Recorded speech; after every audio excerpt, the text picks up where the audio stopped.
everybody wants to see it show up on the scoreboard, but not everybody stops to think about like, what do we need to do in order to sort of advance every bit of our pipeline could possibly advance during this event. Welcome back to Revenue Remix. I'm your host, Summer Poletti, founder and CRO of Rise of Us, where I help founders and CEOs avoid wasting money and momentum on growth strategies that don't work. And joining me again is Sandi Green from Miracle Max Marketing. Hello and welcome. Hey, Summer. Thanks for having me back. So events, trade shows, conferences, whatever you want to call them, those are growth strategies that if you're not careful, produce no tangible ROI. So you were here, you joined us on the what happens with a bad sales hire. I'll link that. But when we first met, this was the conversation I wanted to have. And what you said that got my brain going is like the B2B Super Bowl. Mm-hmm. And I pictured it in my mind. I knew exactly the event I used to go to as a corporate leader. So we're going to talk about that. And from my lens, I'll let you go in a second. What I see is two things. I see the CEO and the CFO looking at the budget, kind of side-eyeing the sales leader going, you're going to spend $200,000 this year on what? And then I also see the sales team having these peaks and valleys of their emotions, getting really excited about going to the event and then coming back and kind of going like, well, I didn't get any leads from it and nothing closed. And like, it's a big tug on their emotions because they always get really excited and then they always get really let down. So those are the pitfalls I see. From your lens in marketing, what are the pitfalls that you see? Yeah. So at Miracle Max Marketing, events are our jam. So we've seen it all summer. We've seen that side eye between the CEO and the CFO saying, wait, how much are you spending on events? And fun fact, for B2B marketing budgets, events can make up almost 30% of their budget. So it's a huge chunk of change usually an already big budget. So yeah, more pressure than ever to make sure that we get some sort of ROI on events. And so I've seen it. I've also seen CEOs, especially startup founders, have that nagging sense of FOMO about we have to be at the show. We have to have the biggest booth. We have to be here. It's our Super Bowl. That's where the term came from. It's like, this is our industry Super Bowl. We have to be there. And sometimes that is true, but sometimes it's not. It really depends on the question that I ask every single client before we even engage with them. And it's $1 million question. And that is, why are you going? Why are you going to this event? That's the number one question. And I think it underpins all of the things that we're going to get into today. Yeah. And you reminded me of another pitfall that I see, and it's the sales leader who puts pretty much the entire year's lead gen into events, but it's all kind of top of funnel. And as a corporate sales leader, it was the second biggest line item on my budget. It was folks and events. So they need to deliver. And I'm here to be mean and say awareness, brand recognition, people need to see us. That's not enough anymore. That is not enough. Yeah. And look, all of that is really important. But the thing that I always go back to is, yes, there are some boondoggles out there, right? There are some events where you could skip and be just fine. You could take those dollars, reallocate them, and get more bang for your buck. But also, the great thing about events is your audience is there. If your ICP is there, if your competitors are there, if your partners are there, if customers are there, what you really need more than anything is a plan. You need a plan for all of these audiences. And yes, you should and always want to feed top of funnel because the rent comes due every month, right? Everyone needs more coming through their pipeline every single month. But then also you want to understand what stories are being told. This is sometimes at these industry Super Bowls, these are the places where you really get a really good handle on like, this is what the market's thinking. This is what's going on with my audiences. This is what's up with my competitors. So there are a lot of great insights that you can get from them. From those events. But for me, the most important thing is, what are you going to do while you're there? And have you really thought about all the different audiences and what the plan is? And most importantly, who's going to do what? I've seen so many pitfalls where sales has put all their hopes and dreams in marketing, and marketing has come back and said, we got 3,000 batch scans. We got, however many MQLs, and sales loses their mind over that because that's not pipeline. And in marketing's defense, that's not what you asked for, right? Like we may not have the same goal, right? everybody wants to see it show up on the scoreboard, but not everybody stops to think about like, what do we need to do in order to sort of advance every bit of our pipeline could possibly advance during this event. And so how are we going to advance the conversations so that you do see stuff show up on the scoreboard, and sales does come back and say, hey, these are the 3 hot ones I'm going to follow up on. I've got it. So there's a ton of coordination that just has to happen from my view. Yeah.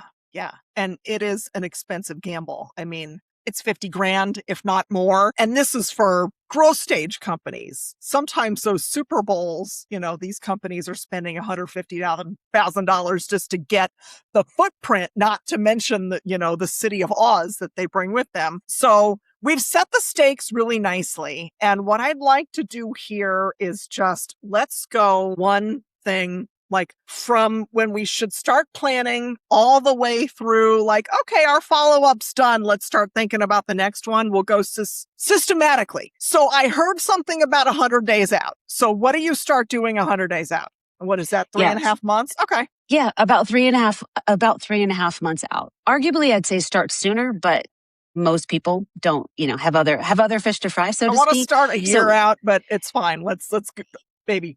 Yes, baby steps. Truth be told, if you're going to your industry shows, there's a show manager who walks around, usually the end of the second day or at peak, kind of right after it's peaked, to get you to sign up for a bigger plot, a bigger booth. So you're probably locked into an event a year out, but at least 3.5 months out. What I want everyone to do, or what I want the leader to do, whether it's a sales leader, marketing leader, founder, just nominate someone as sort of the head honcho for this. I want them to gather your cross-functional team, gather your marketing people, gather a couple of salespeople, if you're a technical or product kind of oriented company, grab your solution engineer or product manager, grab someone from customer success. If you're B2B and you have that. Basically what you want to cover is what your solution offer is, who's responsible for selling it, who's responsible for marketing it, who's closest to customers, and then someone in finance, because the bill will come due. So just bring someone along, even if they're just listening, just even if they're listening. And 100 days out, I want you to ask this one question. Why are we going? What is the goal here? Like, what are we really doing? Bringing that group together does a bunch of things. One, it's just good cross-functional alignment and really good practice. But 2, you may find out interesting things that maybe you haven't heard before, like, hey, we have half a dozen customers at a risk of churning and they go to this event. Let's go share some love. Let's go figure that out.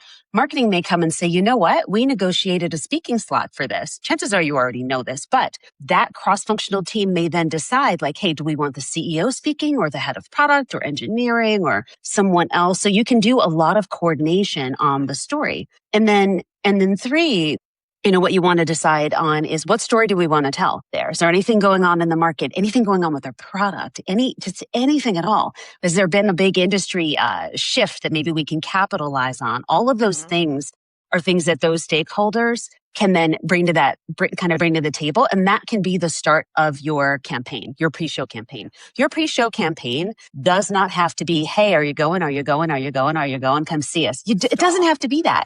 It can be, hey, we've got some research coming out. It can be, it could be any number of things. But the point is, 100 days out, you want to get those ducks in a row and also decide on some of the practical things that are typically, there are things that I call them kind of the money sucks that finance cares deeply about.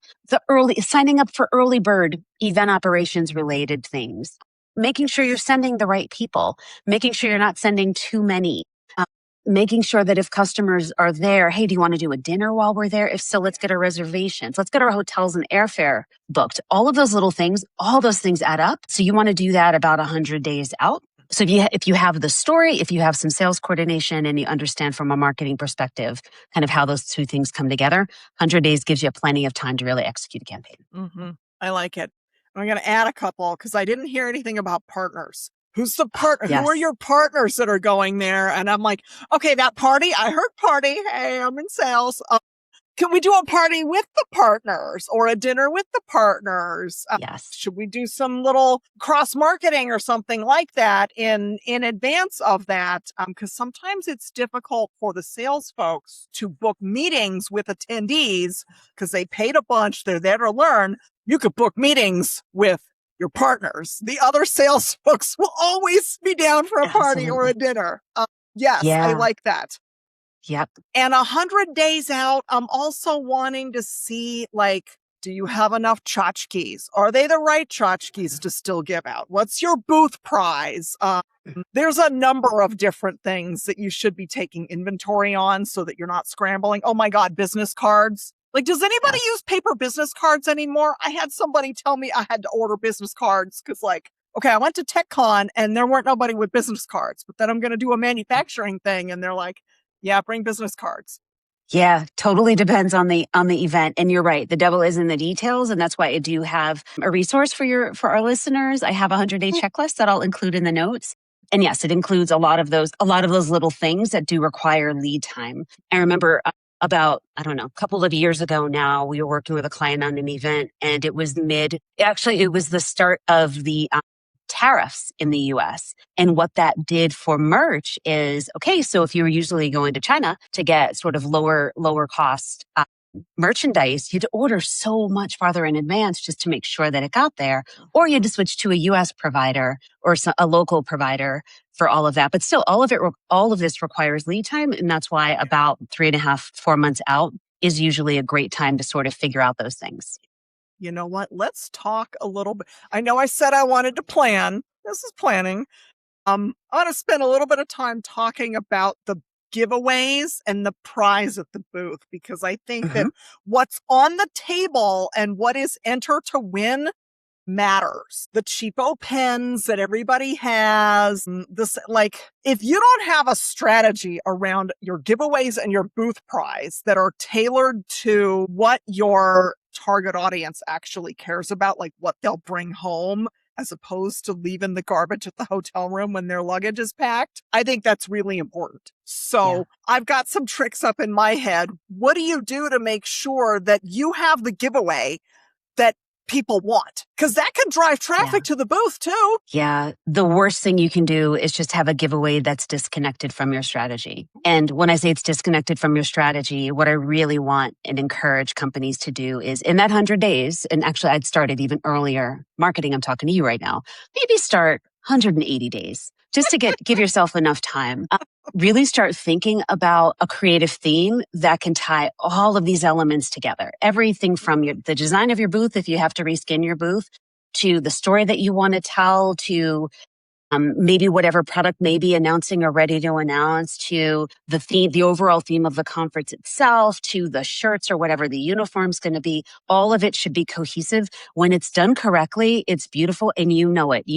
Every single one of us has walked through a trade show or an event and saw booth, merch, story, and said, well done. Y'all got that. You absolutely executed 10-10, no notes. That's not done on accident. That's really, really thoughtful planning, and it can start far in advance. So for me, it's all about tying it to the theme. And really the most important part of the theme is who are you trying to connect with when you're there? Because there's no use in giving away golf clubs to the persona who is not your CEO. Not to pick on CEOs for a sec, but like, you know what I'm saying? Like there's a disconnect between the exec person and maybe your individual contributor, whoever your most important audience member is. That's the person you really want to connect with. So it's one thing to draw people in with a really well connected and really integrated kind of look and feel and all of that. It's another to come up with a giveaway that your ICP flocks to. And so for me, what I like to do is just think about the person and go talk to them. That's the other thing. If you have customer success, they already know. They already know. They've just been waiting for you to ask. So go and ask. Say, hey, what do they like? Ask a few, and then give them that. Because what you ultimately want is for people to come over. You want them to trade, say, a sign up or see a demo or something in exchange for, say, the raffle to win the grand prize. And then you want to make a big deal about giving said prize. And then you want to deliver said prize. And then you want to have a follow-up conversation afterwards. So in order to do all of that, it's got to be relevant to the person that you're trying to attract to the booth. And it has to be interesting. Walk through any trade show hall and count how many $100 Amazon or Visa gift cards. I finally talked, this is so long ago, I finally talked my employer out of doing that because I was like, I heard somebody say, I'm not going to scan my badge for a chance. Like, I'm not going to cough up my email for a chance at $100. I have a good job. I could go spend $100 at Amazon. It has to be unique. It has to matter. They have to care about it. I mean, this is some of the things that are done at these trade show booths. Like, you put so much money, and then there's just these little lazy things that feel like a huge miss. It could be the same value and just something creative and interesting. You don't even have to spend extra money, right? Yeah. And 90% of that merch that you give away at the booth, it ends up people end up forgetting it, or it ends up in the trash. So I would say just think about that a little bit more carefully and see if there's a better way. Some things that I've seen the last couple of years that I really liked. Now, granted, this worked well because it was I think it was like a 10 by 40 space. So it was a pretty big space. They created a merch store, and it looked like you were walking into a proper store. So there were like a couple of t-shirts, a couple of jackets, a couple of pickleball paddles, and they were branded. And if you wanted them, you had to sign up. And then they shipped it to you, but they didn't have baskets of tchotchkes because that's not what they wanted. And it played to their aesthetic. It played to their audience. Like, I wouldn't say not everything fits everybody, right? Because everything isn't for everyone. But if you can think of a more creative way to give something away, or instead of spending money on, merch that you pretty much know is going to make its way into the hotel, lost and found, or just into housekeeping, maybe invest in something that they really want. Something that, really appeals to them as a person, not just them as a target. Yeah. Well, and I'll add to that, because those are more expensive. We don't put them out on the table. That is like, hey, you come book a demo and then you get the gift. You can do it at a way where you buy 25 of them instead of bringing 200, so that you don't have to be cleaning the entire table. We've all seen that. I get it. Yeah, there's ways that these can be done if you're being creative. I love merch store. Okay, I want to do that. Yeah. Okay. And So then one other plug I'd put in about just about merch in general is, and I'm talking to you again, marketing. If you are fresh out of ideas, like if you, for the life of you, cannot look at another pen or case or Padfolio or charger, you do not have to suffer alone. You can absolutely call your provider, call your vendor, and ask them what's hot. Ask them what they like. They look at merch all day long across thousands of clients. You don't have to figure this out on your own. Call your person. If you don't have one, hit me up. I will send you mine. He's wonderful. But I always ask, I say like, hey, what's hot? What's played out? What do we not need to do anymore? Because that's half the battle. Is just like, you may be out of ideas because you only do this a couple of times a year. There are vendors out there that do this all year long. So they know what's hot and what's coming. So rely on your partners for that. I like that. That's clever. I'm stealing that too. Okay. Because I would walk the floor and look at what's boring. I'd be like, ooh, there's a lot of that. We're not getting that anymore. That's fun though. I was going to say, talk to sales, talk to the vendor, even better. Okay. So then I want to talk about, let's pretend we have identified the right event. And in my book, everything is up for scrutiny every year. If it didn't deliver and you did what you should have done, I don't care if you think you should be there. That's why finance is in the room, right? Let's scrutinize everything every year. But we've got the events. Now we know who's going. Let's get to like a month out. I know what I want sales to be doing a month out. What do you want marketing to be doing a month out?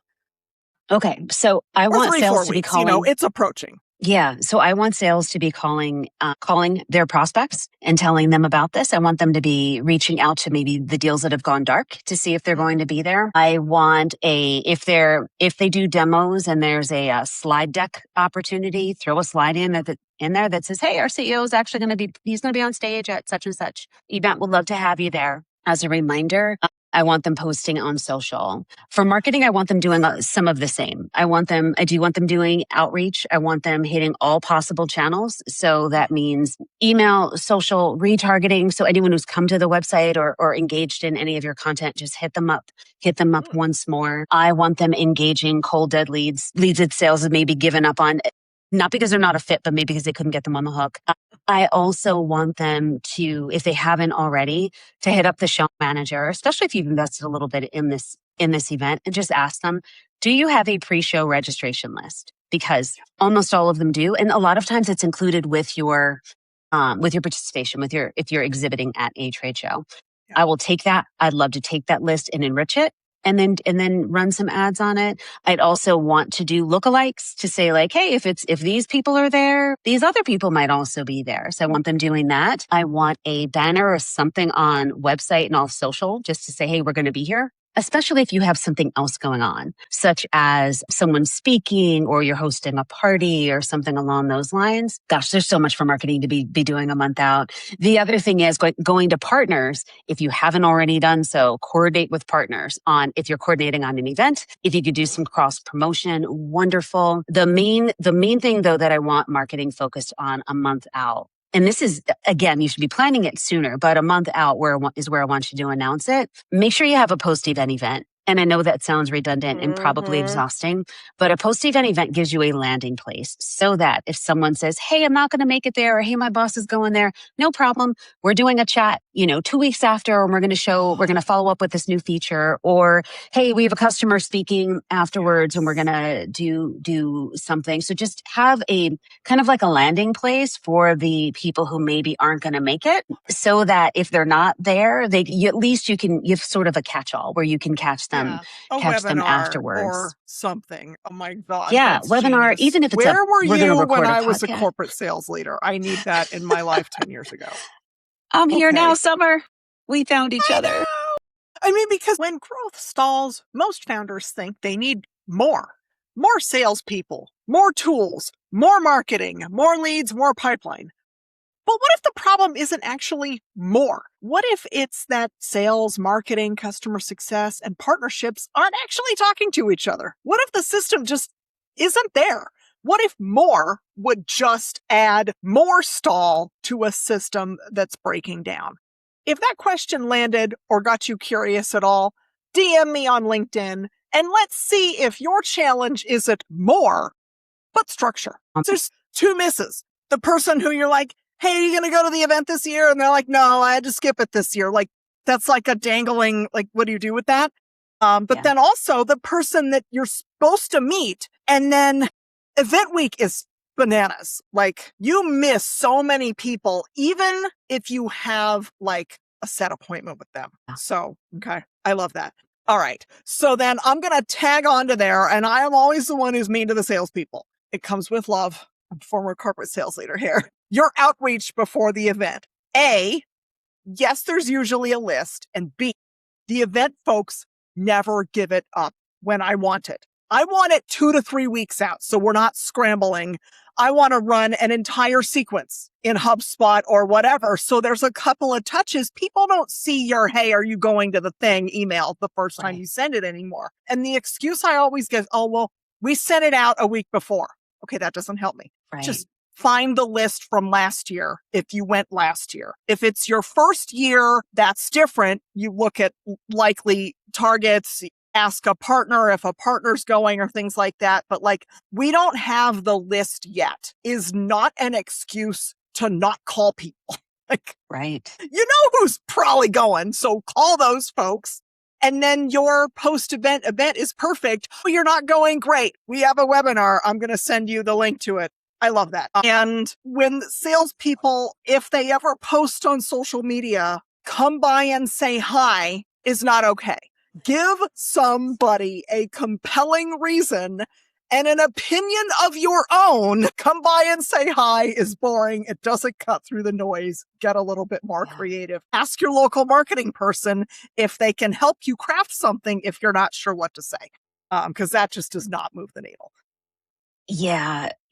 One thing I'll throw in there as well is 4 weeks out. The other thing I want for customer success, and again, you have to coordinate with marketing, dependent on budgets, and you probably need to start a little bit earlier than a month out for planning it. But if you have customers coming and say it's one of those hectic events, it's your industry Super Bowl and it's big and there's lots of folks, and your customer is probably a customer of half the other exhibitors at the booth.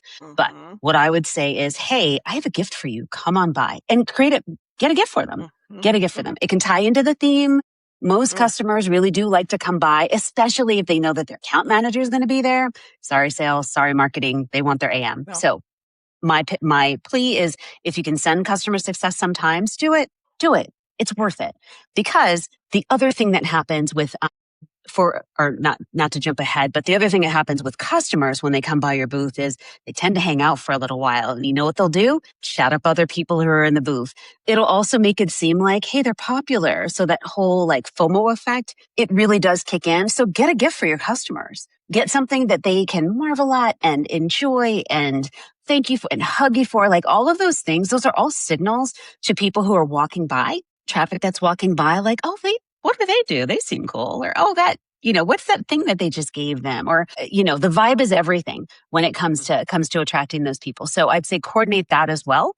Sales can coordinate it with CS, with customer success. You can also coordinate it with product, with whoever's going. But the important thing is that have a plan that attracts people to the booth that is beyond come by and say hi. 100%. And then I will add, because I love that we're just adding, the gift to the customer. You can really think outside the box there. It doesn't have to be the thing with your logo on it. It can be something that you buy for them and only them.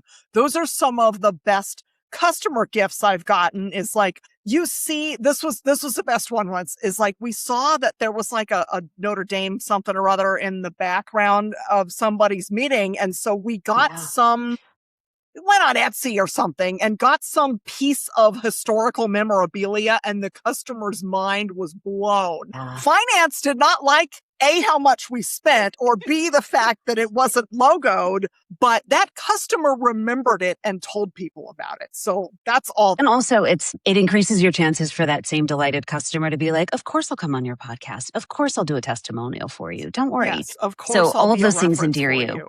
Yeah. I shouldn't say bought. He was a good friend for a long time.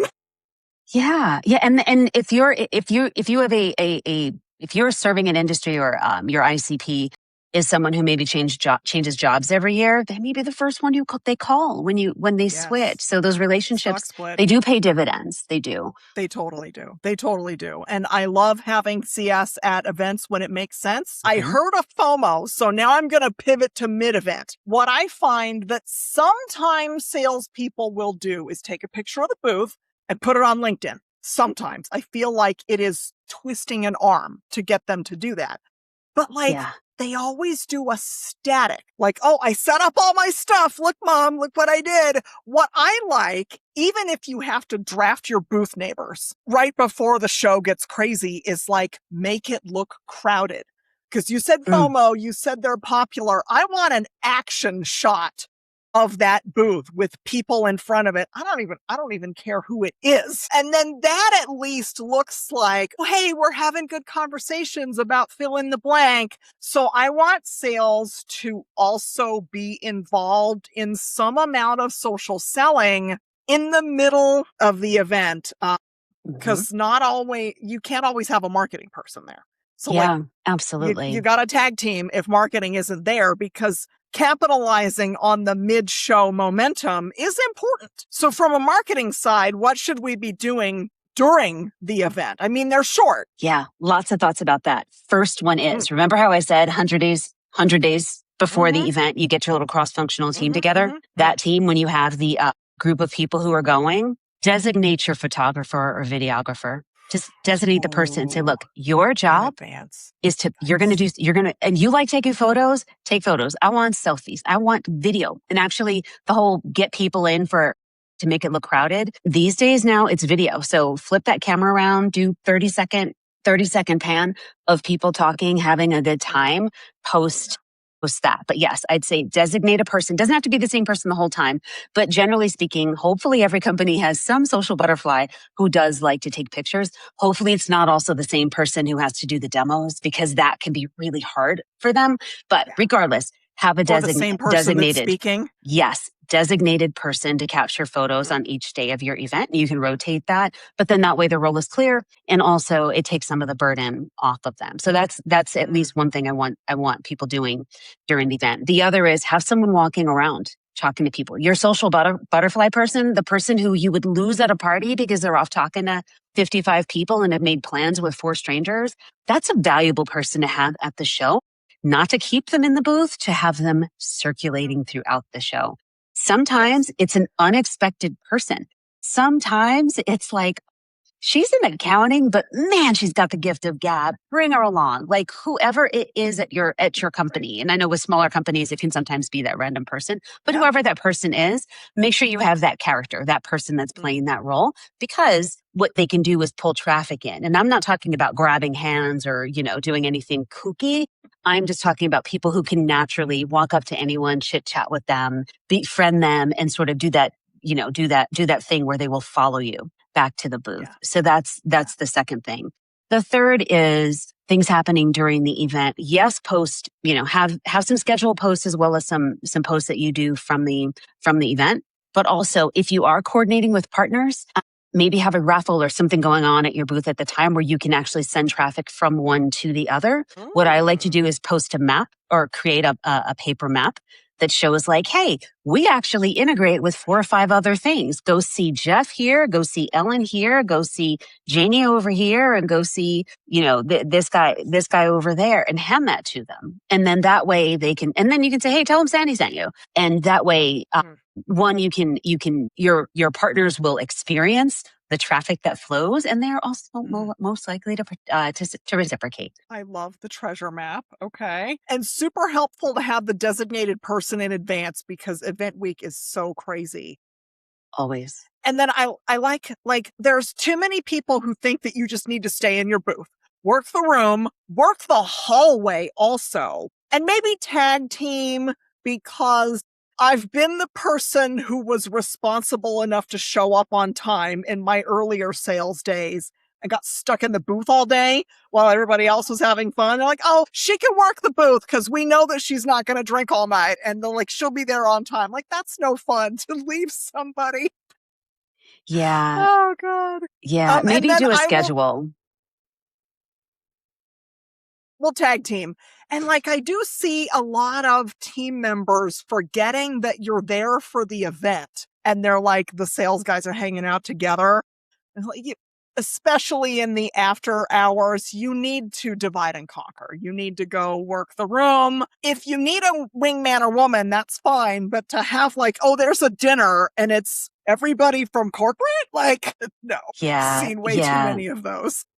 Yeah, I don't like to provide chairs in the booth. And if I do, it's maybe 1 or 2, because I don't want anyone sitting down, slumped over on their phone, not looking up. And that's also why it's important to do schedule and rotate folks in and out, because you want everyone fresh. You also want everyone engaged, and you want everyone focused outward. It is showtime. And so it's really important to make sure that 1, sales understands that. 2, they have enough time where they can be on for a period of time and then go off and recharge or make their calls or do whatever else they need to do.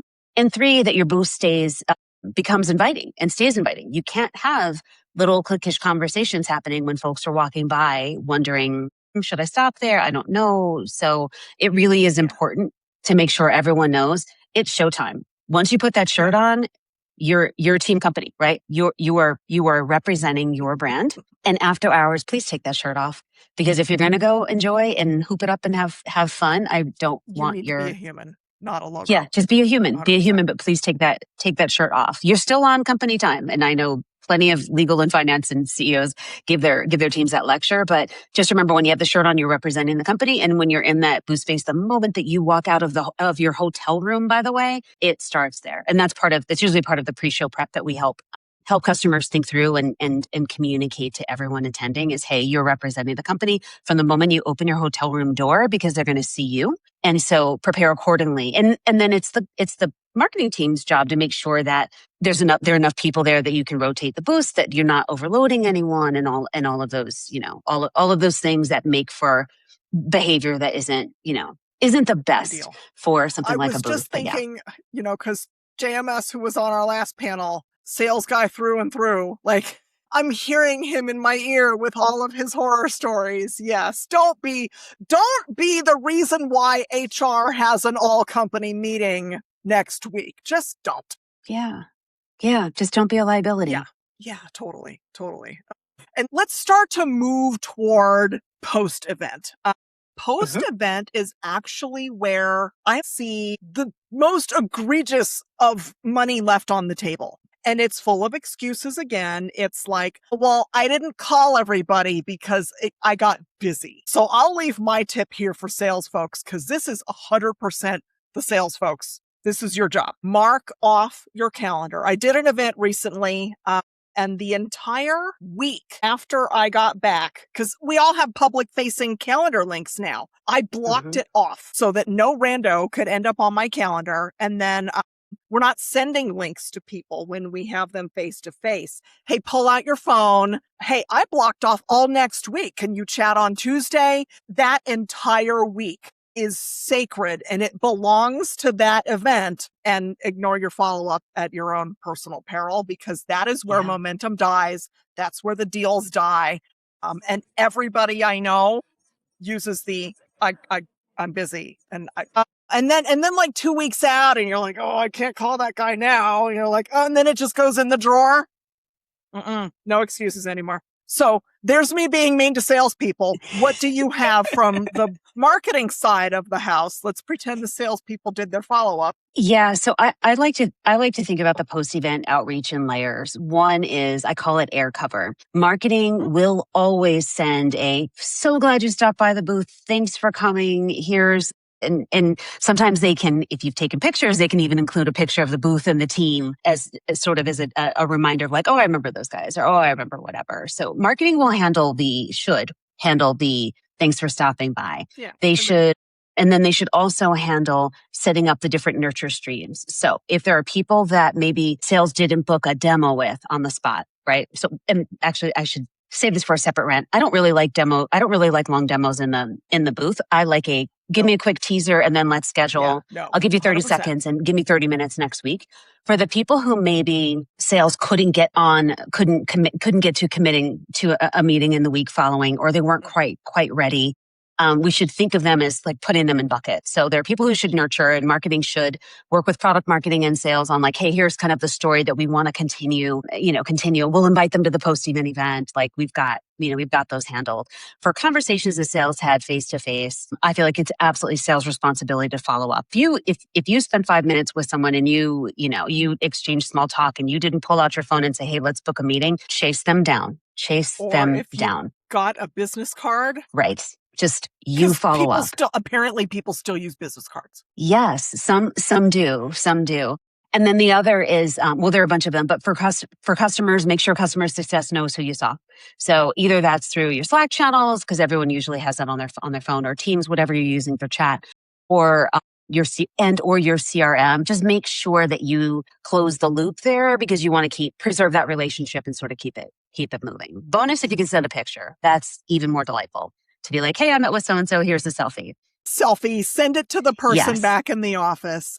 Yes, it makes for good coordination. Yeah. And then for other opportunities that tend to come up during shows, especially at your industry Super Bowl, potential partner alliances, potential companies that you met where it's like, oh, if we did an integration, if your product people aren't there, do those personal warm connections, alert them in Slack or Teams or email or whatever, the moment that you had it, give them as much context as possible, and then make sure that those don't slip through the cracks either.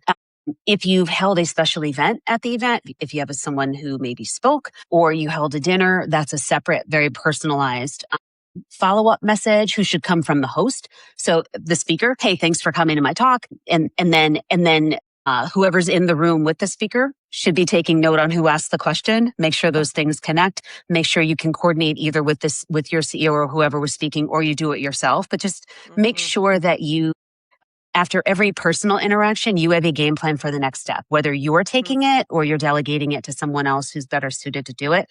Nobody slips through the cracks. If we have looked each other in the eye in real life, I want to know that I can hand you off to a real person, or that I can call you and we can continue our friendship on Zoom or whatever. Yes. The week following. I love your idea, Summer, of blocking the entire following week as follow-ups.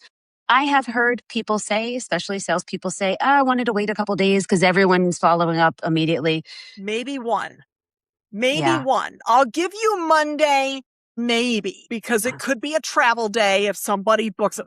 It's an excuse is all it is, Sandi. That's just an excuse. That's no, let's not be that timid. It's lost momentum. And if they sat through your 5-minute demo and asked a couple of questions, get them on the hook for the next step. it doesn't have to be like, hey, do you want to buy it? Or it doesn't even have to be, hey, do you want to do a demo?